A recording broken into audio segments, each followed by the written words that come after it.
Bonjour, je m'appelle Eric, je fais de l'informatique depuis 20-25 ans maintenant, ça fait un bout de temps. Je proviens plus d'une technologie Microsoft, hein, c'est-à-dire principalement Visual Studio, Visual Basic Net, C Sharp, WinForms, mais aussi ASP classique et on va dire ASP.NET. Depuis plus récemment, j'ai commencé à travailler en PHP pendant à peu près 3 mois, ce qui a été suffisant pour savoir tout simplement lire, écrire et faire à peu près les applications que je veux et la partie administrateur qui m'intéresse. D'accord. Alors récemment, j'ai demandé dans un forum, tiens, qu'on me donne des conseils PHP, et on m'a dit, il faut absolument que tu travailles avec un framework. Alors là, on est rentré dans des grandes discussions. Est-ce que c'est pas mieux de réfléchir soi-même depuis le début, de faire soi-même son propre truc?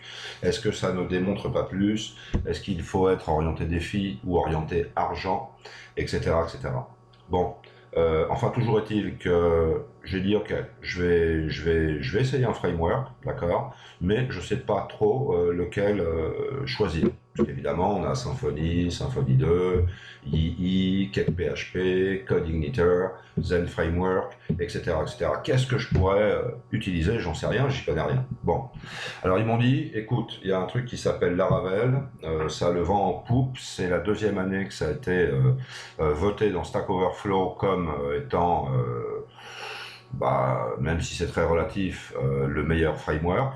Donc moi je te conseille que tu commences par Laravel. Donc voilà, ça fait 15 jours que je suis sur Laravel. J'ai vu beaucoup de vidéos de Jeffrey Weiss, de Laracast, mais aussi d'autres vidéos en anglais, en espagnol, en français, etc. Puisque c'est les trois langues que je domine. Moi, je vis en Espagne, d'accord? Donc vous comprendrez bien qu'il n'y a pas de problème. Puis en plus, la langue espagnole est quand même assez simple. Bon voilà, c'est pas pour raconter ma vie, mais enfin c'est pour situer un petit peu le truc, et puis pour que vous sachiez un petit peu qui fait ces vidéos, d'accord? Alors donc, pourquoi Laravel 5.1? Petit 1, parce que Laravel, parce qu'on me l'a conseillé, parce que j'ai quand même fait des recherches, et a priori, ils avaient raison dans ce qu'ils disaient. Donc c'est peut-être le meilleur framework PHP actuel, d'accord. Et puis 5.1 tout simplement parce que c'est la dernière version. Alors, petit historique, depuis quand existe Laravel? Ça existe depuis 2011. 2011, première version, 2012, deuxième version, 2013, troisième version, 2014, quatrième version, et 2015, cinquième version. En toute logique, 2016, ça va être la sixième version. Eh ben non. Justement, il y a eu un changement de politique de son auteur qui s'appelle Taylor Otwell, d'accord, qui est, je crois, américain, Arkansas, je crois. Et donc, il a dit, bon, plutôt que de sortir une version tous les ans qui est peut-être mal documentée, il y a peut-être trop de bugs, etc., etc., ce qu'on va faire, c'est ce qu'on appelle du LTS, c'est-à-dire du long term support, donc c'est-à-dire en fait du support à long terme.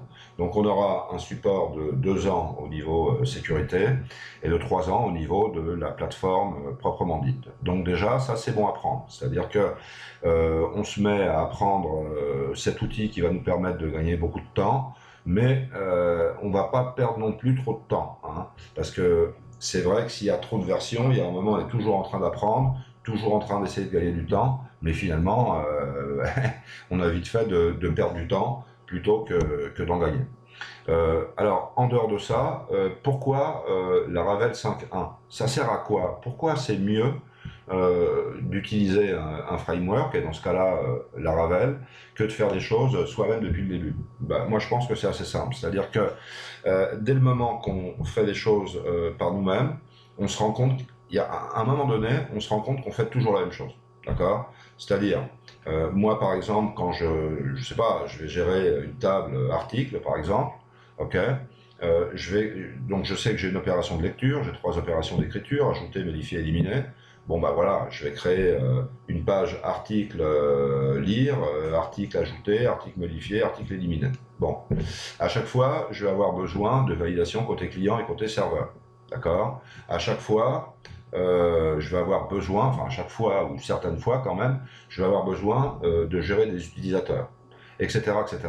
Donc il y a un moment où on se dit mais une application web, c'est toujours un peu la même chose. Voilà, on lit, on écrit, on ajoute, on modifie, on élimine, on valide, voire on gère des utilisateurs. On fait toujours la même chose. On copie, on colle, on adapte, etc., etc. Alors, c'est vrai que quand on fait ça pas mal de temps, au bout d'un moment, on dit, voilà, moi je pense qu'il y aurait quand même une manière d'améliorer ça. Alors on commence à penser finalement à créer quelques classes ou tout simplement quelques fichiers PHP, hein, ça dépend si on travaille en orienté objet ou en structuré, d'accord. Et puis on essaye d'automatiser un petit peu toutes ces choses-là. Bon, bah, avec Laravel, toutes ces choses-là sont automatisées totalement, d'accord. Donc ça veut dire qu'avec Laravel, on va avoir, là je vais commencer à faire une liste un petit peu, euh, des avantages d'un framework en général et puis des avantages concrets de Laravel. Petit 1, vous avez un code qui est plus propre, donc qui est plus lisible. C'est un code qui est plus structuré. Donc c'est un code qui est plus facile, de toute manière, à implémenter, et c'est un code qui est plus facile à maintenir. Si vous revenez dans 6 mois dans votre projet, même si vous faites les choses par vous-même, par exemple, même si c'est bien commenté, il va falloir quand même se remettre dedans, ça va pas être évident. Si c'est quelqu'un d'autre qui reprend votre projet, ça va être encore plus difficile, parce que chacun a quand même un tout petit peu sa manière de travailler et sa propre logique. D'accord. Donc il va avoir un petit peu du mal à se mettre dans le projet, ça lui prendra 1 jour, 2 jours, 3 jours, ça dépend un petit peu de sa capacité, de son expérience et évidemment du niveau de complexité de ce projet. D'accord. Donc évidemment, si on utilise tous un petit peu, je dirais, le même squelette, avec le modèle, vue, contrôleur, route, middleware, authentication, etc., etc., bah, a priori, on travaille tous sur la même structure, on travaille tous de la même manière, donc il y a une espèce d'homogénéisation, on va dire, de la manière qu'on a de travailler, et forcément ça va être beaucoup plus facile de travailler en équipe, que ce soit avec de nouveaux programmeurs, designers graphiques, etc., etc. Donc voilà, je pense que c'est suffisant. Vous avez un code qui est propre, vous avez un code qui est facile à implémenter, vous avez un code qui est facile à modifier, qui est facile à maintenir, c'est facile de travailler en équipe, vous avez un long-term support, etc., etc. Donc je pense que voilà, ça c'est à peu près suffisant. Donc, je vais regarder si la vidéo est un petit peu longue. Si la vidéo est un petit peu longue, bah, je vais en recréer une autre directement. Ouais. Donc là, je vais laisser ça ici. Et juste après, dans la prochaine vidéo, on va aller tout simplement regarder sur laravel.com dans la web. Qu'est-ce qu'il nous propose? Qu'est-ce qu'il nous donne? Quelle est sa documentation? Quels sont, on va dire, les 2-3 sites les plus importants pour commencer, tout simplement. D'accord.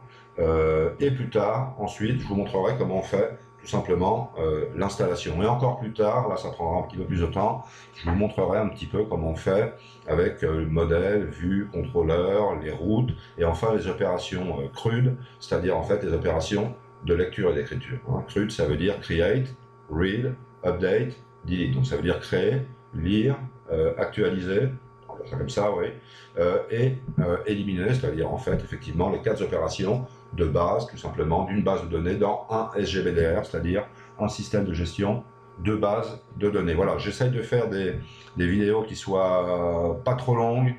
Je préfère faire pas mal de vidéos assez courtes plutôt que des vidéos assez longues. Je trouve ça un petit peu plus digeste. Voilà, donc à tout de suite.